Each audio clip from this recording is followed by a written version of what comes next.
Саламатсыздар.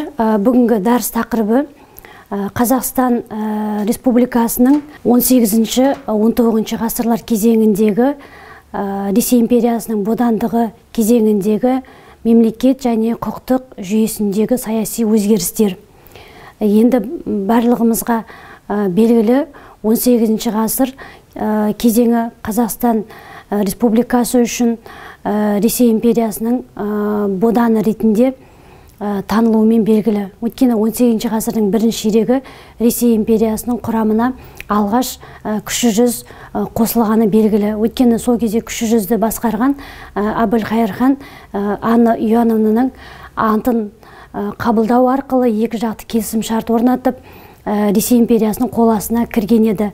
Міне осы кезден бастап 1731 жылдан бастап қазақ даласы түгелдей Ресей империясының қол астына кіре бастады.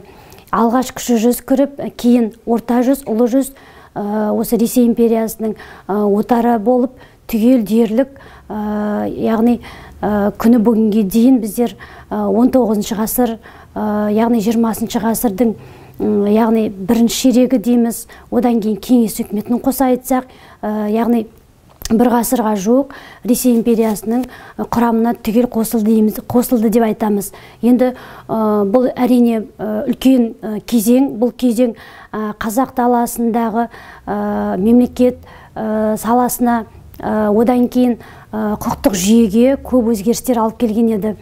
Өйткені Ресей империясы кіші жүзді өз қарамана қосып алғаннан кейін ендігі мақсатты қазақ даласын түгел жаулау арқылы көршілес елдерге, қала берді Қытайға, яғни жаугершілік соғыстар арқылы басып алуды мақсат еткен еді. Енді Әбілқайыр ханның негізгі мақсаты кіші жүзді Ресей империясының қосудағы көршілес Хиуа, Бұхар, Қоқан хандықтарынан қазақ даласын сақтау еді.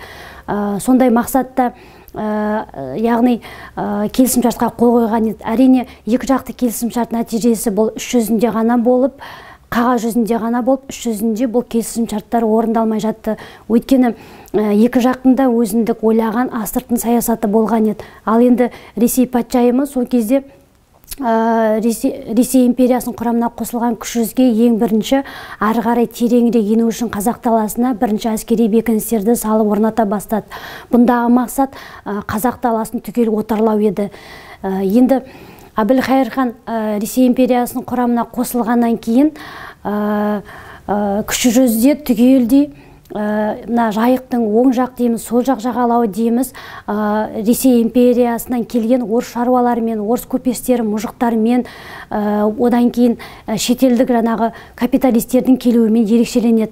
Енді Әбілқайыр хан өзінің мақсатына жетуді әрине осы Ресей империясының құрамына қосылу арқылы өзінің даласындағы территорияны, яғни көршілес елдерден сақтау, қазақ ұлтының, тілінің, дінінің, дәстүрін сақтау еді. Бірақ енді бұл әрине бірнеше жылға созылған отарлау саясаты қазақ мемлекеттілігіне, яғни көптеген зиянды жақтарын көрсетті дейміз тарихтан. Өйткені Ресей империясы ең бірінші 18 ғасырдың аяғынан бастап 19 ғасыр түгел дерлік көптеген Ресей империясының заңнамаларын, болмаса патшаның жарлықтарын шығару арқылы, өкімдерін шығару арқылы, яғни болмаса 1822-1824 жылғы яғни жарлықтарды шығару арқылы 1858 жылғы дейміз, 1867-68 жылғы реформаларды, одан кейін 1891-94 жылғы реформаларды енгізу арқылы қазақ даласын түгелдей заңдастырды дейміз. Бұл дегеніміз қазақ мұсылмандарының, қазақ халқының ежелден келе жатқан адаттық жүйеден керісінше Ресей империясының заңнамаларын түгелдей орындауға міндеттеуге алып келді дейміз.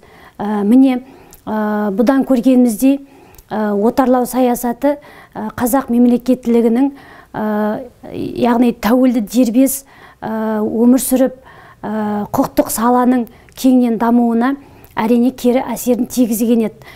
Енді 19 ғасырда көптеген қабылданған заңнамалардың барлығы да негізгі мақсаты осы отарлау болып табылған еді. Енді бүгінгі дәрістің сол мақсаты де осы 18 ғасырдың, яғни басынан бастап түгел 19 ғасырдағы қабылданған заңнамалардың осы қазақ даласында мемлекеттілік пен құқықтық саланың дамуына әсерін терең зерттеу және саралау болып табылады.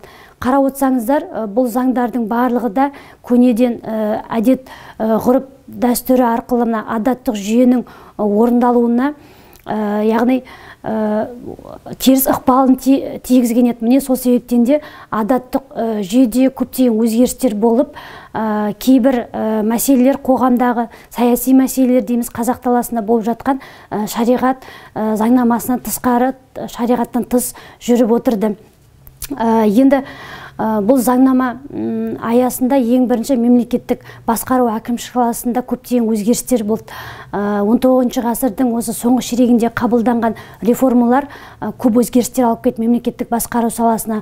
Өйткені қазақ даласында ең бірінші, яғни билік басында осы Ресей патшасының жарлықтарын қазақ даласына орындалуын қадағалап отыратын генерал-губернаторлар тұрған еді. Генерал-губернаторлардан кейін, яғни осы патшаның билігін түгелде жүзеге асыруын қадағалап отыратын әскери губернаторлар болған еді. Ал енді бұрынғы дәстүр жүйе бойынша қазақ халқынан тек болыстар ғана өз сайлауға құқықтарын жүзеге асыру міндеті ғана қалған еді. Ал қалған билік басында түгелдей патшаның, яғни патша өкіметінің шенеуніктері ғана билікті жүзеге асырған еді. Яғни қазақ халқы түгелдей осы биліктен аласатылды деуге болады. Ал болыстардың өзі де сол кезде Ресей патша өкімдерін орындаушы, яғни генерал-губернатордың немесе әскери губернатордың өз бастықтарының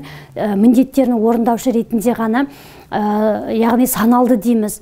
Іс жүзінде болыстық басқарушылар қазақ халқының мүддесін, сол кездегі қоғамда олардың талаптарын, саяси көзқарастарын, саяси мүдделерін, яғни орындалуына жоғарыға қарай ұсыныс ретінде жеткізуші болмаса, оларды қолдаушы ретінде қарауға болмайды. Өйткені тікелей олар патшаның өкімдерін орындаушы ғана, яғни төменгі лауазым тұлғалар болып есептелінді. Енді заңнамалар көптеген өзгерістер алып кетті. Мемлекеттік басқару саласына, құқықтық жүйеге дейміз түгелдей. Бұның барлығы да әрине Ресей империясының бодандығы болғаннан кейін түгелдей қазақ ұлты өзінің жерінен, тілінен, дінінен, өзінің, яғни әдетті ғұрып дәстүрінен айырылу қаупіне алып келді дейміз. Енді студенттер бүгінгі дәрістен көріп отырғаныңыздай, бұл империялық заңнамалар әрине қазақ қоғамында көптеген соғыстардың, жаугершілік көтерілістердің жан-жақтан көтерілуіне алып келген еді. Әрине қазақ даласының түкпірінде болып жатқан төңкерістер, көтерілістер еш нәтижесі болды дейміз. Сонымен бүгінгі дәрісімізді аяқтаймыз. Империя заңнамаларының мемлекеттік және құқықтық жүйеге әсері жан-жақты талданды дейміз.